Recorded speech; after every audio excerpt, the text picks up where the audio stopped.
इसका क्लास का रिकॉर्डिंग नहीं है, चल कॉनिक सेक्शन का कर देता हूँ।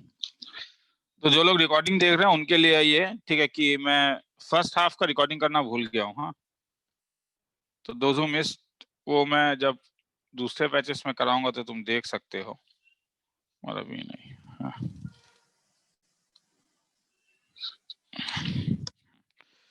तो जैसे क्या होता है कि कभी कभी शिफ्टिंग ऑफ ऑरिजिन नहीं हो, इसमें दूसरा है, नहीं है ज्यादा, तो इसमें भी नहीं है, मगर तब भी देख लो। तब थोड़ा सा जब मैंने कहा है थोड़ा सा कॉनिक सेक्शन कराऊंगा तो करा देता हूँ। दो चीज, हाँ, सबसे पहला वाला जो टॉपिक करा रहा हूँ वो है शिफ्टिंग ऑफ ओरिजिन का। हाँ, शिफ्टिंग ऑफ ओरिजिन मैं फिर से कह रहा हूं कि ये तभी, इसे ध्यान देना, इफ डन इन स्कूल। हाँ, अगर स्कूल में करवाया जाएगा तभी, नहीं तो नहीं आएगा। मतलब तुम जानते हो कि अगर पैराबोला का equation y square equal to 16 है, x है, तो तुम इसका फोकस या इसका वर्टेक्स तुम डायरेक्टली निकाल सकते हो। इसका वर्टेक्स था 0,0, इसका फोकस था 4,0। मुझे एग्जाम्पलर में नहीं मिला है, हाँ, तो इसीलिए बहुत रेयर चांसेस है। किसी के स्कूल में कॉनिक सेक्शन हुआ है? बोलो सर मेरे में हो गया, प्रोबेबिलिटी चल रहा है। तो जस्ट डायरेक्टली वाला करवाया है ना? हाँ सर, डायरेक्टली करवाया कुछ, डायरेक्टली वाला है ना? तो ये करवाऊं या नहीं करवाऊं अभी? अननेसेसरी। मतलब किसी को मैं पहले ये पूछता हूँ, वरना अभी नहीं करवाऊंगा, मैं प्रोबेबिलिटी शुरू कर दूंगा। समझ में आ गया? Y square minus 6y plus X minus 3 equal to 0, ऐसे इक्वेशन का वर्टेक्स फोकस निकालने के लिए बताया गया है। किसी को स्कूल में सिखाया है? No sir. नहीं ना, तो अननेसेसरी जोरी नहीं है, तो अननेसेसरी। हाँ, क्योंकि मुझे लगा था एग्जाम्पलर में भी नहीं है। हाँ, इस टाइप का क्वेश्चन एनसीईआरटी में है कि नहीं है? नहीं है, ना तो एनसीईआरटी में ना तो एग्जाम्पलर में, आरडी शर्मा में है। ओके सर, ठीक है, तो अननेसेसरी उसमें अभी करने का जरूरत नहीं है। ठीक है, वो जब रिवीजन कराऊंगा तो करवा दूंगा। तो उससे अच्छा है कि प्रोबेबिलिटी शुरू करवा देता हूँ। तो प्रोबेबिलिटी बोर्ड लेवल या नहीं यार, एक बार देख लो। देखने में क्या जाता है, समझ में आया?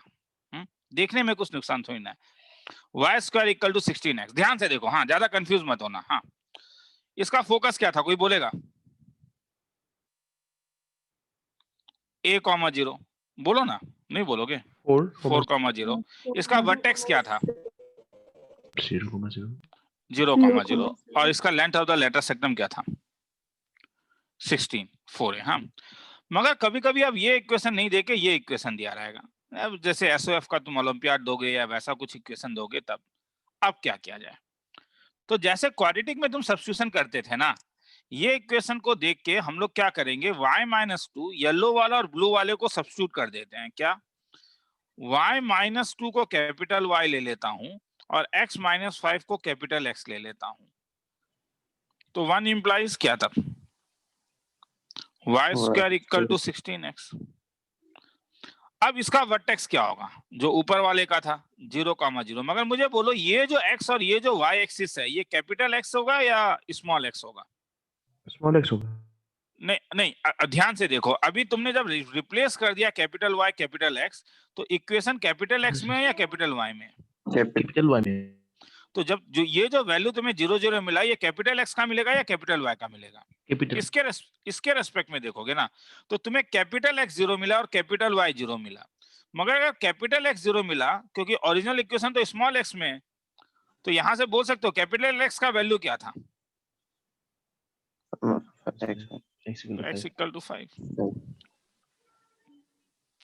और y का वैल्यू क्या था? y-2, तो y इज इक्वल टू 2। तो इसलिए इसका जो वर्टेक्स होगा वो क्या होगा तब? 5,2। तो ऐसे इसका फोकस क्या होगा? 4,0। मगर ये 4,0 किसका वैल्यू होगा? कैपिटल X कैपिटल Y का या स्मॉल x स्मॉल y का? Capital X। तो कैपिटल X 4 है और कैपिटल Y 0 है। मतलब x-5 4 है और y-2 0 है। मतलब x का वैल्यू 9 है और y का वैल्यू 2 है। तो बोलोगे तब इसका फोकस क्या है? 9,2। 9,2। ठीक है, बस देख लो एक बार। हाँ, ऐसा नहीं है कि इसका जरूरत तुम्हें क्लास 12 में पड़ेगा, वरना मैं इसे श्योर शॉर्ट करवा देता। हाँ, बहुत डिटेल्स में करवाता, जो मैं रेडी था करवाने के लिए, मगर फिर मुझे मिला नहीं तो अननेसेसरी अभी। मगर लेंथ में कोई अंतर नहीं होगा, क्योंकि लेंथ ऑफ द लेटर सेक्टम जो निकालते हो वो एक्स वाई के ऊपर तो था नहीं, तो वो तो 4a था, तो 4a इज इक्वल टू कितना हो गया, 4a इज इक्वल टू 16। तो ये वर्टेक्स निकला, ये फोकस निकला, ये लेंथ ऑफ लेटर सेक्टम निकला। चौथा नंबर, एक्सिस ऑफ पैराबोला क्या था? Axis of parabola y square equal to 4x में, y square equal to 16x में एक्सिस ऑफ द पैराबोला क्या था? y x एक्सिस था, y square equal to 4x, x axis का equation क्या था? कैपिटल Y 0 होगा ना, क्योंकि तुम कैपिटल Y कैपिटल X में दे रहे हो, मगर कैपिटल Y का वैल्यू क्या था? y माइनस 2, तो hence y minus 2 is equal to 0, तो this implies y is equal to 2। ठीक है, किसी को थोड़ा लिखना है तो लिख लो, फिर आगे चलूंगा, थोड़ा सा बता देता हूँ। ठीक है, फिर से पूछ रहा हूँ, किसी के स्कूल में ये वाला चीज कराया है कॉनिक सेक्शन में, जिनके स्कूल में खत्म हो गया है और न्यू शिफ्टिंग नहीं करवाया ना? मैं दोबारा No, पूछ sir. रहा हूँ। हाँ ठीक है, क्योंकि पैंडेमिक का, हाँ पैंडेमिक का सिचुएशन है, अननेसेसरी एक्स्ट्रा, बहुत ज्यादा एक्स्ट्रा करके फायदा नहीं है। हाँ,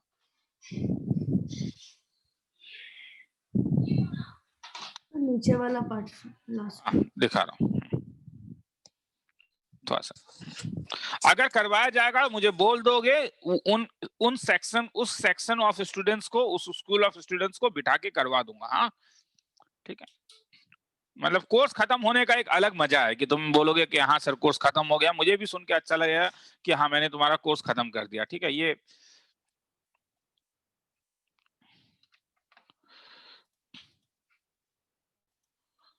क्योंकि रिवीजन इंपॉर्टेंट है, जितना जल्दी रिवीजन शुरू करेंगे एनुअल एग्जामिनेशन के लिए, उतना ज्यादा हम लोग प्रिपेयर हो पाएंगे।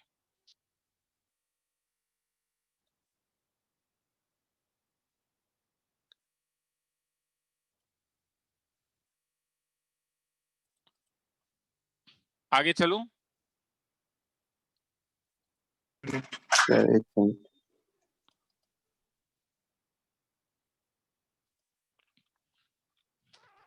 थोड़ा सा ऊपर कीजिएगा ना। हाँ बोलते जा, कोई पूछना तो पूछो मुझसे। हाँ सर हाफ ईयरली आ रहा है तो एक कोई प्रैक्टिस देख सकते हैं क्या? मैं कौन से क्या, कहाँ से कहाँ तक का आ रहा है? सर हमने यहाँ पे जहाँ तक पढ़ा सब कुछ आ रहा है, मतलब सिलेबस बहुत बड़ा हो गया तो सब कुछ दिया है। तो मैं एक काम करता हूँ, मतलब देखो ये कुछ मेरे पास, मैं कुछ सॉल्यूशंस नहीं होंगे, मगर क्वेश्चन पेपर भेजने से होगा। यस सर होगा। या क्वेश्चन पेपर भेजने से हो जाएगा, मतलब मेरे पास कुछ पुराने क्वेश्चन Yes, sir. पेपर्स हैं। हाँ, दूसरे स्कूल्स के, तो मेरे ख्याल में वो बेस्ट है, अभी वो भेज देता हूँ तब। Yes sir. ठीक है, डाउट चलो ठीक है। उसके बाद हाँ, जैसे मुझे रात को याद दिला देना। हाँ, उसमें Yes, तू sir. पढ़ के देखना, जो डाउट होगा वो मुझसे पूछ लेना। आया समझ में? जी सर। क्योंकि वो मैं पॉसिबल नहीं है, समझ में आ गया, सबको सॉल्व करके उसका आंसर लिखना, तो वो पॉसिबल sir. नहीं है। और क्वेश्चन बैंक चाहिए होगा तो बाद में मुझे कोई एक पर्टिकुलर टॉपिक बोल देना, सर इसका क्वेश्चन बैंक चाहिए, तो भेज दूंगा। Yes sir. आगे चलूं तो चलो, ठीक है। तो क्योंकि बात क्या है कि 2 मिनट रुको, इससे अच्छा कि प्रोबेबिलिटी में ज्यादा टाइम दूं। हाँ 3.2,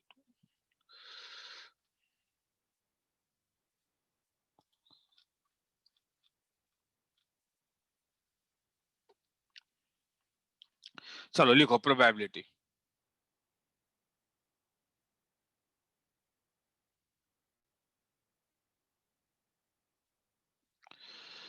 मैं बस एक बार ना, तुम लोग ने क्लास 10th में क्या प्रोबेबिलिटी पढ़ा है एक बार देख लेता हूँ। हाँ, क्योंकि मैं प्रिपेयर नहीं था प्रोबेबिलिटी के लिए, मैं भूल जाता हूँ एक बार। Just wait a minute. Real number quadratic equation probability 295। 295 क्या क्या जानते हो? इक्वली लाइकली जानते हो, theoretical approach, random experiment, total experiment, complementary event,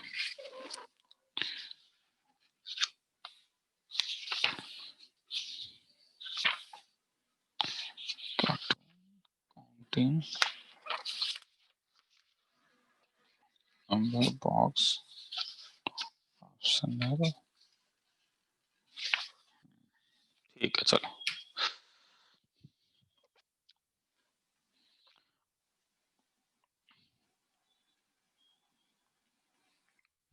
random experiment.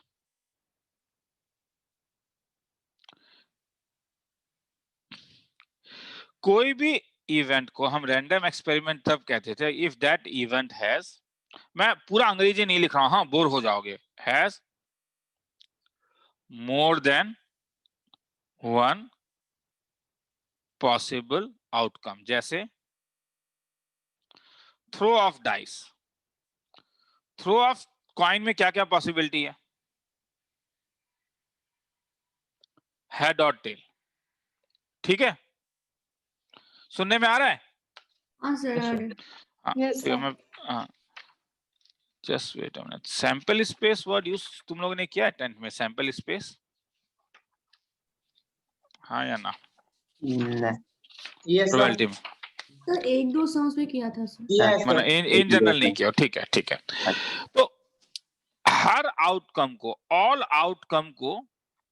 Outcomes को, मैं फिर से कह रहा हूं, मैं पूरा एडजेक्टिव और प्रोनाउन नहीं दिखा रहा हूं, ऑल आउटकम्स को जब हम लोग रिटर्न फॉर्म में लिखते हैं तो वो हमारा सैंपल स्पेस कहलाता है। तो अगर मैं थ्रो ऑफ अ कॉइन करूं तो मैं सेट के लैंग्वेज में लिखूं तो दो पॉसिबिलिटी है, एक हेड आना, एक टेल आना। तो this is known as sample space if one coin is toss.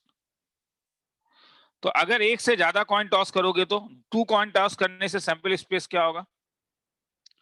Sample space if 2 coins are toss. तो क्या क्या पॉसिबिलिटी होगा?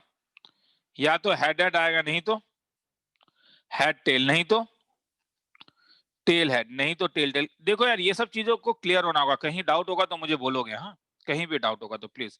तो सैंपल स्पेस का मतलब होता है जितने भी पॉसिबल। अगर मैं तुमसे सैंपल स्पेस लिखने के लिए बोलूं, एक क्वाइन और एक डाइस अगर थ्रो करूं तब क्या क्या हो सकता है? क्वाइन क्या क्या पॉसिबिलिटी देगा? हेड और टेल।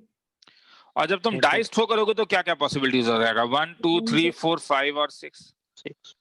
तो मतलब क्या हो रहा होगा? मतलब ऐसा है कि जब तुम हेड आएगा तो हेड के साथ 1 ज्वाइन हो सकता है, 2 ज्वाइन हो सकता है, 3 ज्वाइन हो सकता है, 4 ज्वाइन हो सकता है, 5 ज्वाइन हो सकता है और 6 ज्वाइन हो सकता है। मतलब तुम ये काम कर सकते हो कि सपोज मैं अगर कॉइन लेके जाऊं तो सबसे पहले कॉइन में एक हेड आएगा, नहीं तो कॉइन में एक टेल आएगा, और फिर उसके बाद इसे 1 आ सकता है, इसे 2 हो गया, ये 3 हो गया, ये 4 हो गया, ये 5 हो गया, ये 6 हो गया। वैसे ही तुम इस यहाँ पे भी एक फुल बना सकते हो, 1 2 3 4। ऐसे लिखने का जरूरत नहीं है 5 6, मगर इसका एक नाम है। ऐसा जब लिखते हो तो इसे ट्री डायग्राम कहते हो। क्या कहते हो? Tree diagram. क्लास 12 में जरूरत पड़ेगा, अभी जरूरत नहीं पड़ेगा। मगर इसका अगर मैं सैंपल स्पेस सेट फॉर्म में लिखने बोलूं तो, सेट फॉर्म में अगर लिखने बोलूं तो वो हो जाएगा h के साथ 1, h के साथ 2, h के साथ 3, h के साथ 4, h के साथ 5, h के साथ 6। और क्या आउटकम्स? टोटल आउटकम्स कितने होंगे बोलो? यहाँ पे 2 आउटकम्स हैं, यहाँ पे 6 आउटकम्स हैं। दोनों चाहिए या दोनों में कोई एक चाहिए? पहले ये बोलो। दोनों चाहिए। अगर दोनों चाहिए तो मल्टीप्लाई करोगे तो टोटल नंबर ऑफ आउटकम्स कितने हो जाएंगे? टोटल नंबर ऑफ आउटकम्स कितने हो जाएंगे? कॉइन के लिए 2, डाइस के लिए 6, 12 होंगे ही। h1 h2 h6। वैसे ही क्या होगा? ये तो हेड के साथ है, वैसे ही क्या लिख सकते हो? Tail 1 tail 2 tail 3 tail 4 tail 5 और कितना बोलो? टेल 6। किसी को लिखना है तो लिख लो कुछ कुछ, अगर लिखने का मन है। प्रोबेबिलिटी कौन सा चैप्टर नंबर है देख लेता हूं एक बार। 13 है क्या? 13 14 15 16, लास्ट चैप्टर, चैप्टर नंबर 16। बीच में एक चैप्टर बाकी है स्टैटिस्टिक्स, मगर स्टैटिस्टिक्स को मैं उसका वीडियो अपलोड करूंगा और फिर उसके बाद यहाँ पे कुछ सम्स करवाऊंगा। हाँ, क्योंकि वीडियो अपलोड उस बहुत लंबे लंबे सम्स होते हैं, यहाँ पे बोर हो जाओगे अगर मैं करवाऊंगा तो। चलो चैप्टर नंबर 16 देखना है तो देख लो। Event has more than one possible outcome, throw of a coin और all outcome sample space. 2 minute का टाइम दे रहा हूँ, लिखना है तो लिख लो। अभी will come to the sums. हाँ, हम लोग अभी असाइनमेंट सम्स करेंगे।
आगे चलूं?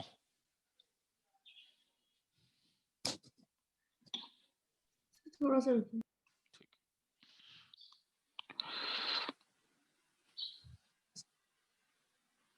अच्छा, इस इवेंट को काट दो, ये रैंडम एक्सपेरिमेंट है, दिस इज द एक्सपेरिमेंट। हाँ प्लीज, हाँ स्टार्टिंग में जो है experiment has more than one possible outcome. हाँ, इवेंट को एक्सपेरिमेंट कर दो, ऊपर वाले इवेंट को एक्सपेरिमेंट कर देना। इवेंट अभी मैं बताऊंगा। आगे चलूं? बोल देना होने से तब। Yes sir. सर ये ट्री डायग्राम का ये वाला समझ में नहीं आया। नहीं, ट्री डायग्राम कुछ भी, मतलब तुम अगर ट्री डायग्राम का मतलब ये है कि तुम इसे ऐसे ड्रॉ कर सकते हो। सबसे पहले तुम दो काम कर रहे हो। जब तुम कॉइन टॉस करोगे तो कॉइन में क्या पॉसिबिलिटीज हो सकते हैं, मुझे बोल। Heads and tails. अब हेड एंड टेल, तो ये कॉइन का पॉसिबिलिटी मैंने लिख दिया। अब उसके बाद इनके करस्पॉन्डिंग डाइस के क्या क्या पॉसिबिलिटीज हो सकते हैं। 1 2 3 4 5 6। बस इसे जब मैं ऐसा लिख रहा हूं तो इसे ट्री डायग्राम कह रहा हूं। अब ये वाला जो पूरा इवेंट है, इस इवेंट को मैं सिंगल लैंग्वेज में क्या लिख सकता हूँ, हेड 1, समझ में आया। हाँ सर। इस वाले को H2 बोल सकता हूँ। इतना लंबा नहीं लिख के मैं इसको ऐसा भी लिख सकता था। अच्छा मैं ट्री अच्छा। डायग्राम हाँ नहीं लिख के, तो इस चीज को मैं फिर आया समझ में। समझ गया।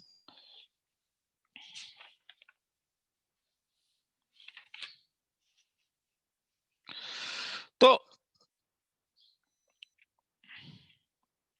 सपोज तुम्हारे पास सैंपल स्पेस, जब तुमने दो कॉइन टॉस किया, head head, head tail, tail head, tail tail, तो इवेंट एनी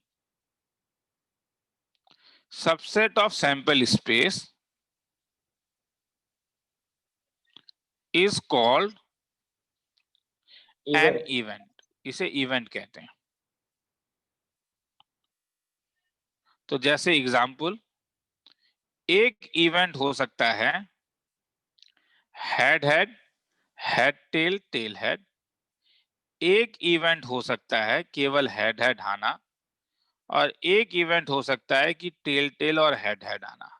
ठीक है, केवल सिंगल एलिमेंट जो होता है, अगर सिंगल एलिमेंट इवेंट है तो इसे हम लोग सिंपल इवेंट कहते हैं। Simple event, they are the atoms. हाँ, they are the atoms. Event को मिला के अगर तुम्हें मोर देन वन आउटकम तुम लिख रहे हो, अगर तुम मोर देन वन एलिमेंट्स तुम्हें मिल रहा है, मोर देन वन एलिमेंट्स, तो उसे कंपाउंड इवेंट कहते हैं। किसी को कहीं डाउट है तो बोलोगे कंपाउंड इवेंट। तो इस वाले में टोटल सिंपल इवेंट्स कितने हैं? इस वाले में टोटल सिंपल इवेंट्स कितने हैं, क्या क्या हो सकता है बोलो। कितना, 2 या 4? 4। क्या क्या? Head head, head head tail, head, एक हेड हेड हो सकता है, एक हेड टेल हो सकता है, एक टेल टेल हेड, हेड हो सकता है, और एक टेल टेल। Tail tail. तो देयर आर 4 सिंपल इवेंट्स। इसे छोड़ के तुम जो भी इवेंट लिखोगे, all these are compound events. एक एक करके लिखते हैं, किसी को लिखना है तो लिख लो। एनी, सॉरी, ठीक है, any subset of sample space is called an event.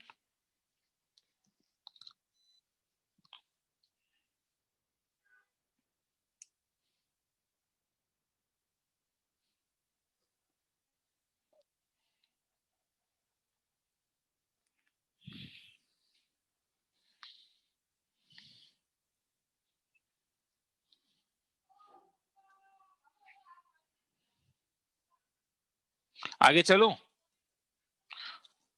लिखना है, सॉरी सॉरी, लिख लो, 1 मिनट दे रहा हूं, लिख लो इसको।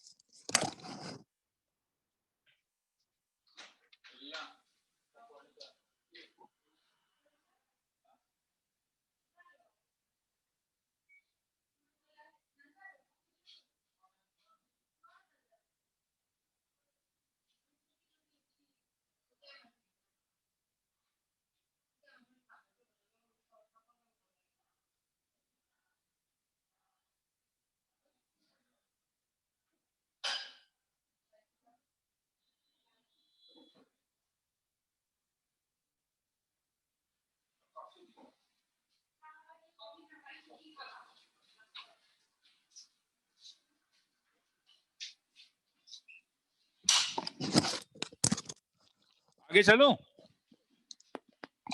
Yes sir. सर हाँ, बोल। सर वो सिंपल और कंपाउंड इवेंट थोड़ा सा समझा देंगे क्या?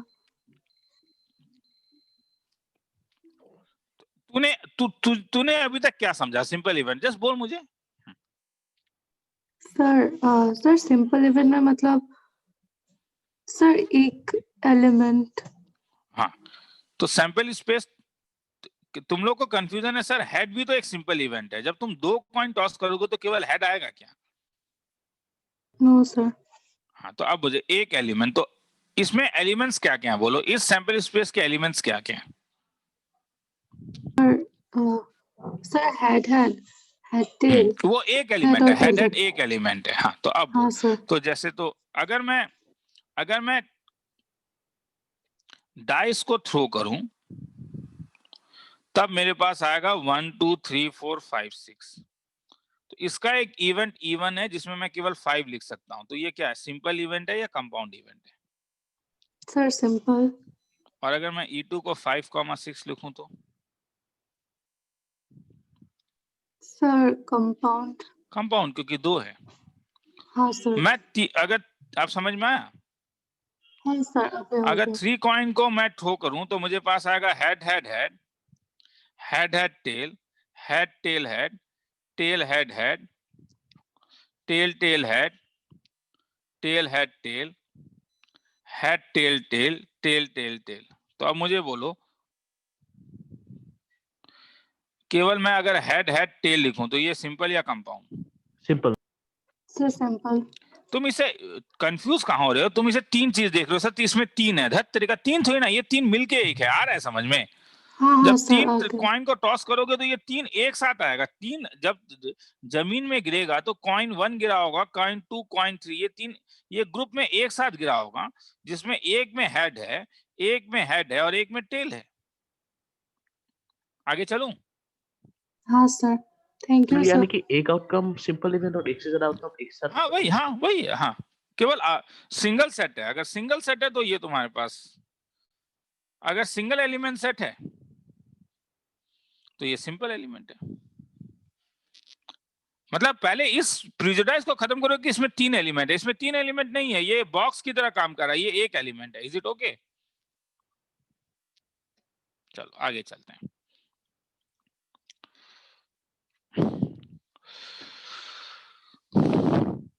तो मगर एम्प्टी सेट भी तो एस का सैंपल स्पेस है ना? क्या एम्प्टी सेट? मगर एम्प्टी सेट को हम लोग इम्पॉसिबल इवेंट कहते हैं। मतलब इसमें कुछ एलिमेंट ही नहीं है। जैसे अगर मैं कहूं कि थ्रो ऑफ अ कॉइन, ठीक है, वेरी गुड। तो तुम्हारे पास जो सैंपल स्पेस होगा वो क्या क्या होगा?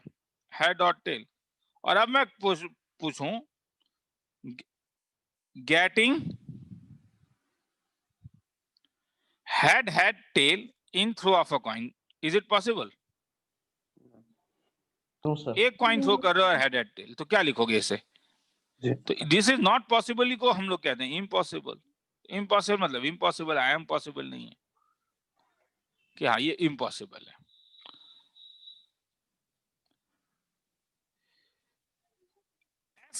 पूरा का पूरा एस भी तो सबसेट था, एस का था या नहीं?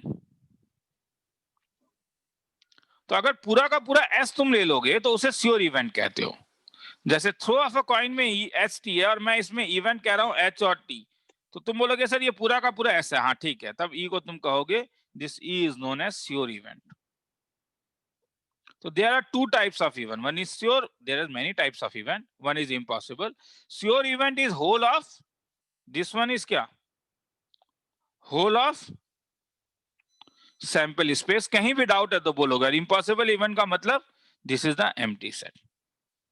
किसी को लिखना है तो लिख लो, फिर आगे चलेंगे।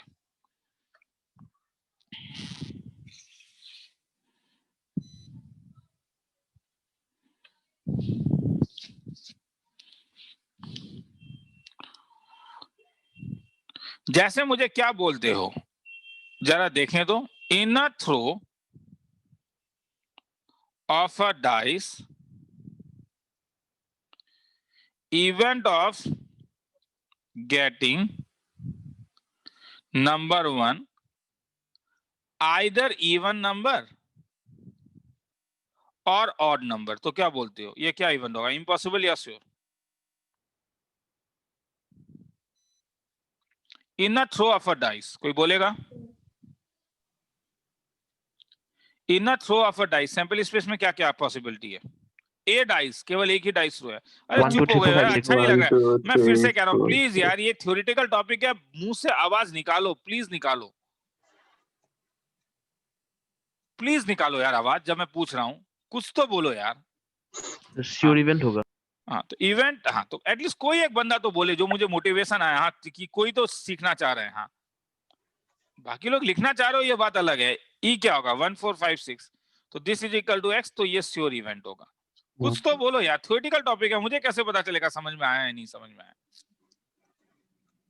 Event of getting multiple of 7 क्या होगा? 0 impossible event. Multiple of 7 Impossible. Possible ही नहीं है, Possible. इम्पॉसिबल है। तो बोलो तो यार, बोलने में हाँ इतना चुप चुप क्यों रहते हो? हाँ किसी को लिखना है तो लिख लो, मैं 1.5 मिनट का टाइम दे रहा हूँ, ठीक है।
आगे चलूं? Yes, sir. हाँ सर।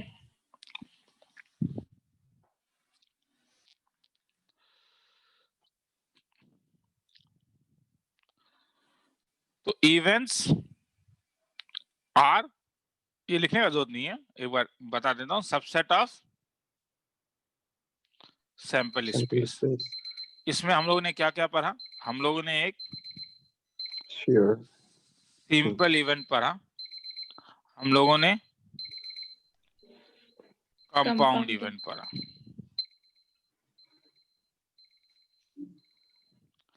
हम लोगों ने श्योर इवेंट पढ़ा, हम लोगों ने Impossible. इम्पॉसिबल इवेंट पढ़ा। तो समझ में आ गया, सिंपल इवेंट का मतलब है 1 एलिमेंट, कंपाउंड का मतलब है more than 1 element, sure event का मतलब है होल ऑफ सैंपल स्पेस, और इम्पॉसिबल इवेंट का मतलब है एम्प्टी सेट फाई। अब आगे चलते हैं, ठीक है। अलजेब्रा ऑफ इवेंट, अब 2 इवेंट दिया हुआ है, उससे बाकी इवेंट्स कैसे निकाल सकते हो? तो सपोज मैंने कॉइन को टॉस किया तो मुझे head head, head tail, tail head और टेल टेल आया। नंबर 1 कॉम्प्लीमेंट ऑफ इवेंट क्या होता है? सॉरी क्लास 12 का ही कर रहे से या फिर रिवीजन हो रहा है सर? 11th। अब बोलो किसका रिवीजन मतलब? नहीं सर, आपने बोला कि आप रिवीजन कर रहे हैं सर क्लास 10 का, क्या हमने पढ़ा, तो इसलिए ओ मैंने नहीं, मेरे ख्याल में अब तो सेट में आ गया। सेट थ्योरी तो तुम लोगों ने नहीं पढ़ा है ना, हाँ सर। मतलब तुम लोगों ने हो सकता है नाम पढ़ा होगा, तुम लोगों ने सेट्स में तो नहीं दिया होगा, ठीक है। तो क्लास 11th है ये सब, ठीक है, ये पूरा क्लास 11th है। मतलब ये एक्सरसाइज आज प्रोबेबिलिटी का मैं एक्सोमेट्रिक डिफरेंस वो नहीं कराऊंगा। एक्सरसाइज 16.1 और 16.2 करवा रहा हूँ आज। हाँ ठीक है सर। एक्सरसाइज 16.1 16.2 करवा रहा हूँ।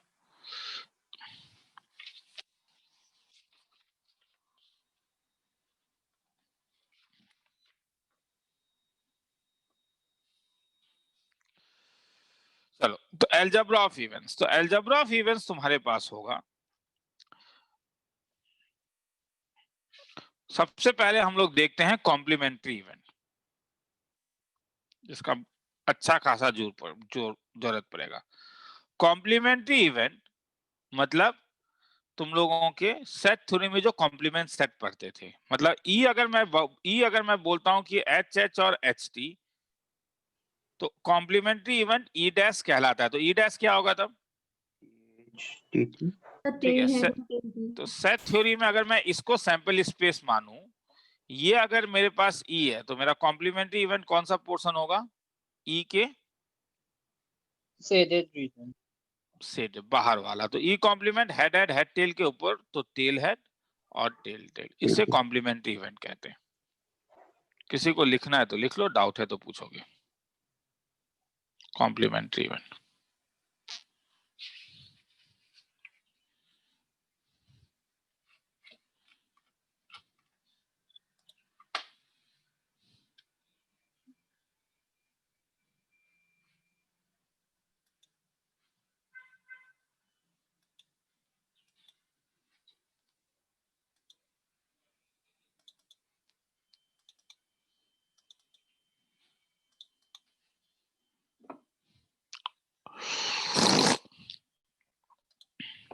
आगे चलो।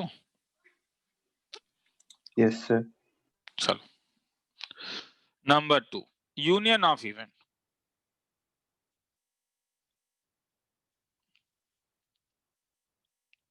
तो यूनियन ऑफ इवेंट को यहाँ पे तो स्टेटमेंट में दिया रहता है, द इवेंट ए और बी। तो ए और बी यूनियन या इंटरसेक्शन? यूनियन। तो sample space suppose throw of a dice है, तो 1 2 3 4 5 6। ए सपोज तुम्हारे पास 1 2 3 है, बी तुम्हारे पास 2 3 4 है, तो ए यूनियन बी। 1 2 3. 2 3 रिपीट नहीं करोगे, 4, तो ये होगा। तो नंबर 3 और वेन डायग्राम में अगर ये मेरे लिए सैंपल स्पेस है, तो ए यूनियन बी, ये सेडेड रीजन होगा। The event A and B क्या होगा? एंड आ गया, एंड का मतलब इंटरसेक्शन, मतलब ये ए है ये बी है, तो ये वाला पोर्शन। तो अगर इसी सैंपल स्पेस, इसी में अगर मैं ए इंटरसेक्शन बी बोलता तो 2, 3. ठीक है। तो यहाँ पे अगर इसमें बोलता event A and event B, तो ये अगर होता तो ये 2, 3, तो इवेंट ए एंड बी। ठीक है, किसी को लिखना है तो लिख लो। तो बोलोगे सर क्या लिखे? सर जानते ही हैं।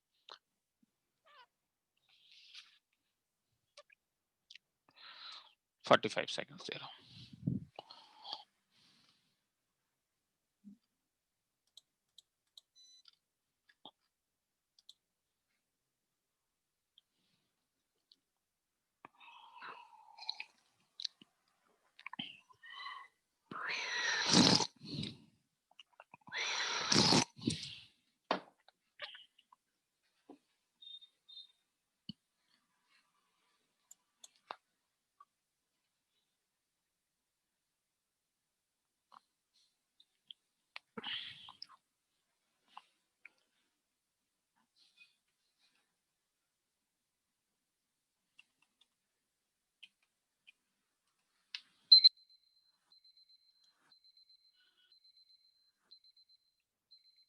आगे चलूं? Yes, sir. Yes, sir. चलो,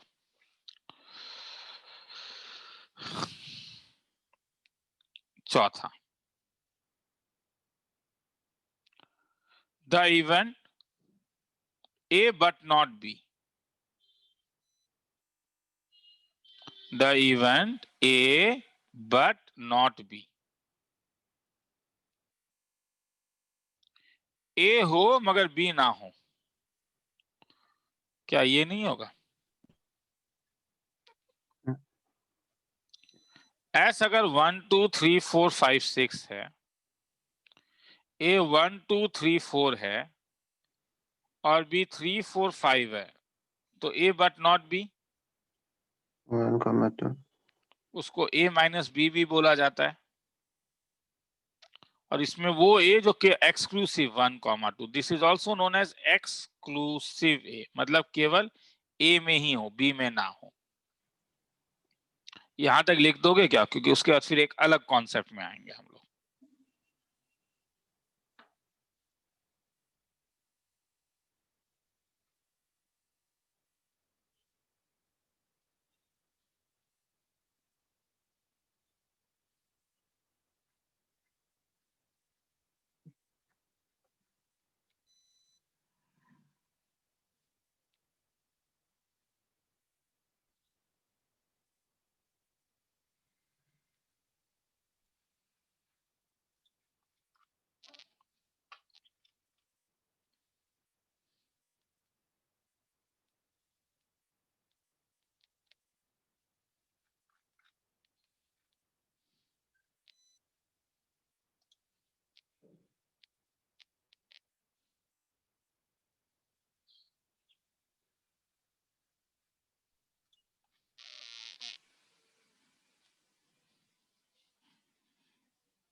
आगे चलूं? Yes, sir. अब आते हैं म्यूचुअली, हाँ बोलते जा, हाँ एक बोल। सर ऊपर वाला ऊपर, हाँ पढ़ा बोल, सर। हाँ ले। हाँ सर ठीक है सर, हो गया सर, हो गया sir. Mutually exclusive event, mutually exclusive events वो इवेंट्स होते हैं जिसे मैं अंग्रेजी में नहीं लिखा रहा हूँ, मैं डायरेक्टली कर रहा हूँ। अगर ए इंटरसेक्शन भी 5 हो, मतलब सैंपल स्पेस अगर 1 2 3 4 5 6 है, ए का वैल्यू अगर मैं 1 2 ले लूं और बी का वैल्यू मैं 5 6 ले लूं, they are they mutually exclusive, हाँ या ना? Yes, sir. म्यूचुअली एक्सक्लूसिव का मतलब है there is nothing common in A and B, ये होना पड़ेगा। ए और बी टोटली अलग होना पड़ेगा। हाँ, ए इंटरसेक्शन बी 5 है, तो this is known as mutually exclusive. किसी को लिखना है तो लिख लो, छोटा छोटा चीज है। 45 सेकंड्स देता हूँ, ठीक है? टाइमर देना भूल गया था इससे पहले, सॉरी, काफी टाइम लगा दिया था।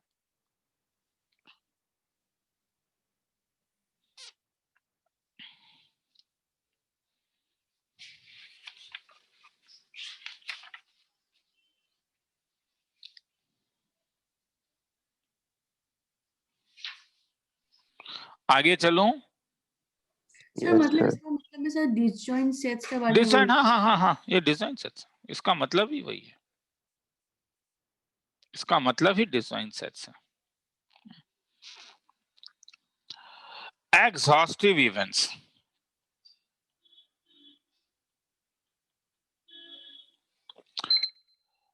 सपोज सैंपल स्पेस 1 2 3 4 5 6 है।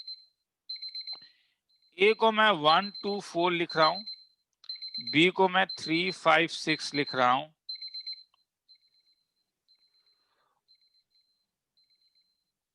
जोड़ी नहीं, दो से ज्यादा भी हो सकता है। बी को मैं 3,5 लिख रहा हूं, बी को मैं 3,5 लिख रहा हूं, और सी को 1 2 3 4, सी को 1,6 लिख रहा हूं। तो ध्यान से देखो, A union B union C, क्या एस हो रहा है? ध्यान से देखो, A union B union C 1 2 3 4 5 और 6, ये एस हो रहा है। तो अगर वो collection of events whose union is S is called collection of exhaustive events, मतलब सबके सब सैंपल स्पेस में आ गए हैं। क्या ए और बी एग्जॉस्टिव है? हाँ या ना? No sir. नहीं, ए बी सी एग्जॉस्टिव है। तो हेयर क्या हुआ? Here A and B are not exhaustive, they are not exhaustive. क्यों? क्योंकि A union B is not equal to S, but A B C they are exhaustive. किसी को भी doubt हो रहा है तो मुझे बोलोगे, मगर ये डेफिनेशन है, मैं फिर से कह रहा हूं, ठीक है? मतलब इसमें डेफिनेशन, दिमाग में एक अलग चीज आ सकता है, प्रिजुडाइज कहते हैं उसे। सर ये क्यों नहीं हुआ? तो मैं बताऊंगा क्यों नहीं हुआ, मुझसे पूछोगे तो।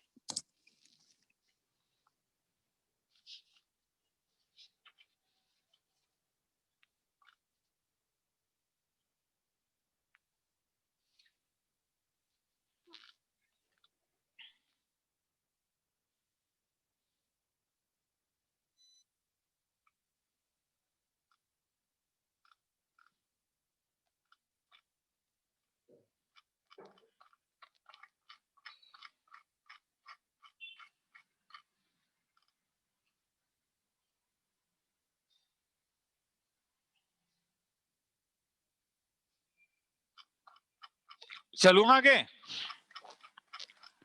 Yes, sir.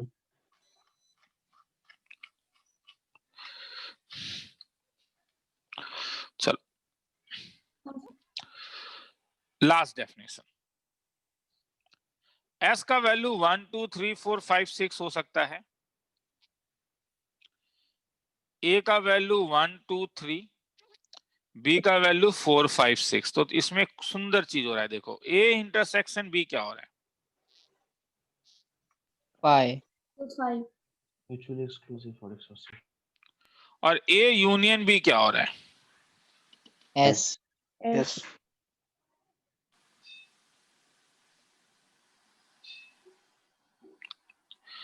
तो दिस इज नोन एज, क्योंकि ये वाला एक्सक्लूसिव हो गया, ये exhaustive, this is known as mutually exclusive and exhaustive events. मतलब नाम से ही पता चला, वो इवेंट जो एक्सक्लूसिव भी हो और एग्जॉस्टिव भी हो तो उसे एक्सक्लूसिव एंड एग्जॉस्टिव कह देते हैं। तुम भी बोलोगे सर क्या बेकार चीज है, लिख लो, बोर्ड लेवल है रे। ठीक है, इसमें आएगा नेक्स्ट क्लास में, अच्छी चीज है, घबराओ मत।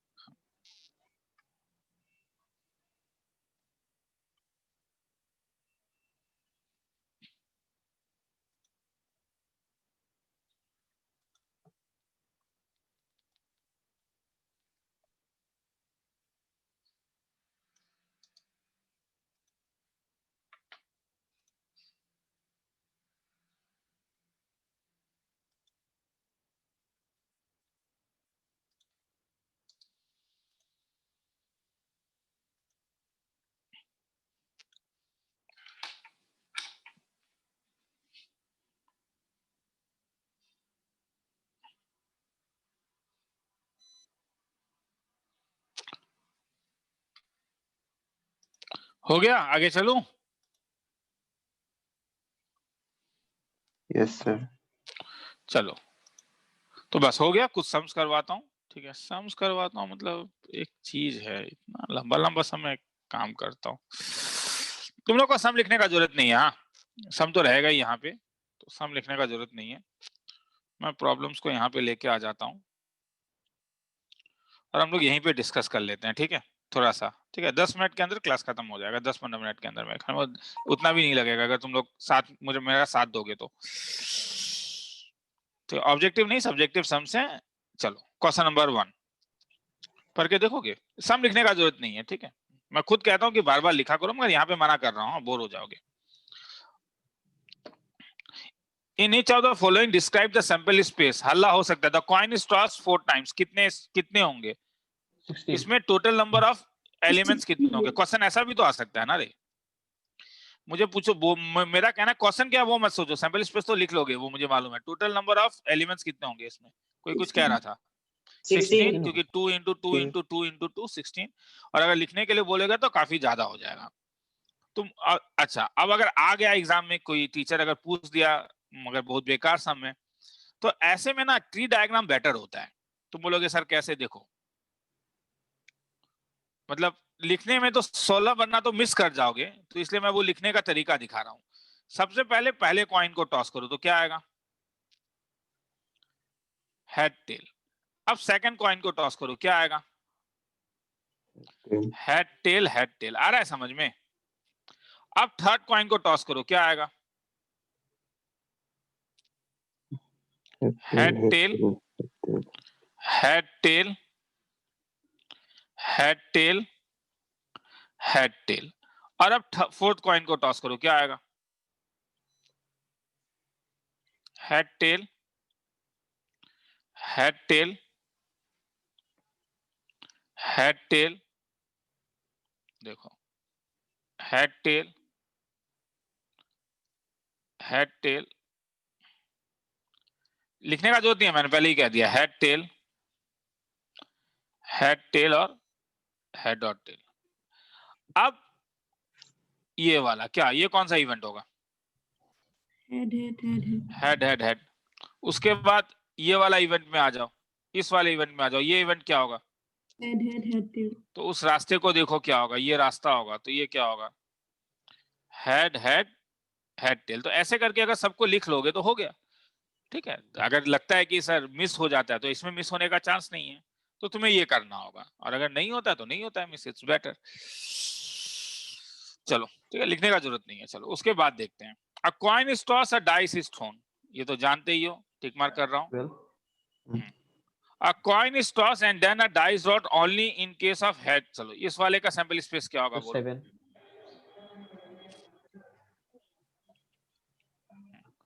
हाँ, कितना?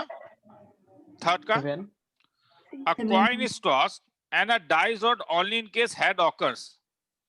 तो कॉइन जब टॉस करोगे तो क्या क्या पॉसिबिलिटी आएगा? या तो टेल, और सैंपल स्पेस कैसा होगा इसका? या तो टेल, मगर अगर हेड आया तो H1, H2, H3, H4, H5। तो दिस इज नोन एज, ये इसका सैंपल स्पेस होगा। टोटल 7। चलो क्वेश्चन नंबर 2 पढ़ के देखोगे एक बार, सैंपल स्पेस लिखना है।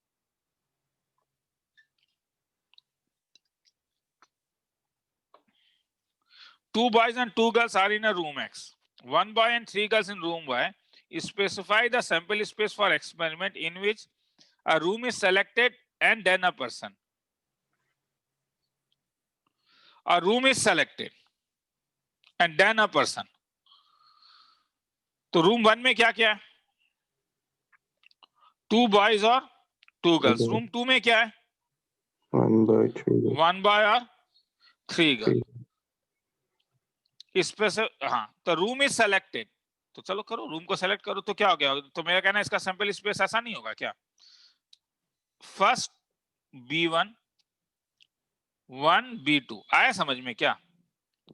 ये दो, इसमें 2 बॉयज होंगे B1 B2, और क्या पॉसिबिलिटी हो सकता है फर्स्ट रूम में? 1 फर्स्ट रूम G1। तो तुम ये नहीं देके तुम R1 भी दे सकते हो, ठीक है, तुम्हें अगर ज्यादा, रूम 1 बॉय 1, रूम 1 बॉय 2, और वैसे ही रूम 1 गर्ल 1, रूम 1 गर्ल 2। अब वैसे ही अब 2 में आओ तो क्या होगा? रूम 2 बॉय कितने हैं? एक ही बॉय है। रूम 2 गर्ल कितना है? G1 R2 G2 R2 G3, ऐसा लिख सकते हो, तुम्हारे ऊपर है, ठीक है। ये सब कोई ऐसा मैंने इससे पहले जो 1 2 3 लिखा था वो भी गलत नहीं है, तो उस टाइप से भी लिख सकते हो, इस टाइप से भी लिख सकते हो। कहीं डाउट है तो पूछोगे,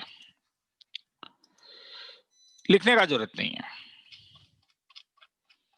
आगे चलते हैं, क्वेश्चन नंबर 3 पढ़ के देखोगे एक बार क्या कह रहा है?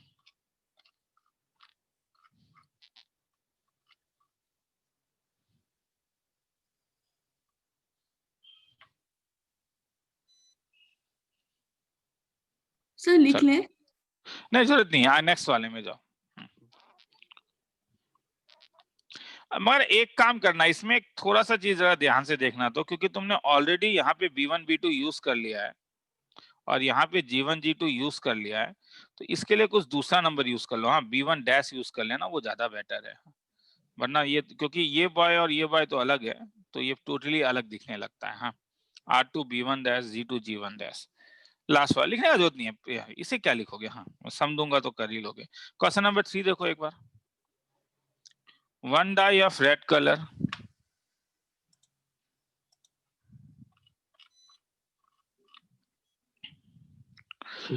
one die of red color, one white and one blue color are placed in a bag. One die is selected at random and rolled.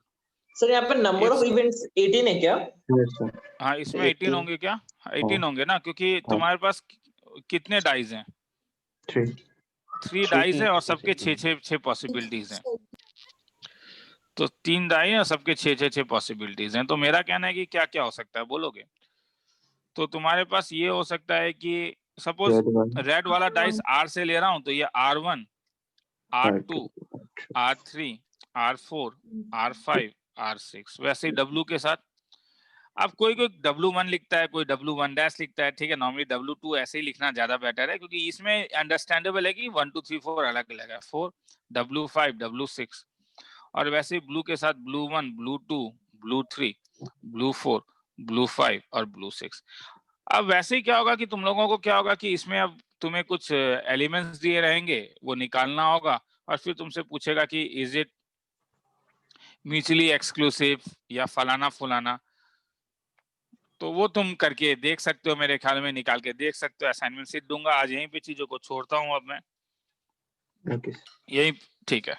तो नेक्स्ट क्लास में, मगर आज प्रोबेबिलिटी का मैंने वो नहीं कराया, ठीक है। तो आज तुम लोग देखोगे तो एक्सरसाइज 16.1 और एक्सरसाइज 16.2 घर में कर सकते हो, 2 एक्सरसाइज कर सकते हो। नेक्स्ट क्लास में एक्सरसाइज 16.3 प्रोबेबिलिटी। और सर 3D का भी सर एक्सरसाइज भेजना होगा असाइनमेंट सर। सेट, हाँ 3D का मैं जो एक्सरसाइज भेजूंगा मैं वो सबमिट कर देना, ठीक है। चलो एनसीईआरटी में तो बड़ा बेसिक, या एनसीईआरटी का मिसलेनियस सबमिट कर दे, बता दूंगा मैं, भेज सर। देता हूँ, बोल दूंगा। हाँ बोल। सर कोर्स खत्म होने के बाद आप तो बायनोमियल एक बार कराएंगे ना? हाँ बाइनोमियल करवाऊंगा। ठीक है चलो, वो उसमें मतलब वो जितने को आने का मन है वो आ पाएंगे। हाँ हाँ बोलो। तो बायनोमियल का 12 में चाहिए फिर से? नहीं तो नहीं इस बार बाइनोमियल 12 में चाहिए, मतलब 12 में एक प्रोबेबिलिटी बाइनोमियल, हालांकि प्रोबेबिलिटी में एक जगह जरूरत पड़ता है, मगर बाइनोमियल इतना अच्छा टॉपिक है कि उसे हटा दिया गया है। मैं थोड़ा सा दिखाना चाहता हूँ कि क्या है, इसीलिए। ठीक है, मतलब तुम्हें जिंदगी में कभी जरूरत पड़ सकता है, इसो के कभी भी तुम कोई एग्जामिनेशन अगर बैठोगे एग्जामिनेशन में जिसमें मैथ्स आता है, तो उसमें कैसे एक्सपेंशन किया जाता है ये जानना जरूरी है। पूरा बाइनोमियल नहीं, छोटा सा चीज कैसे एक्सपेंशन किया जाता है चीजों को। तो आप लिंक दे देंगे सर? हाँ नहीं नहीं, मैं जिस दिन संडे वाले क्लास में ही कराऊंगा, जिनको आने का मन है आओगे, जिनको नहीं आने का मन है नहीं आओगे। हाँ ठीक है चलो। Thank you Guys, thank you sir. Thank you sir. Thank you sir. Thank you sir.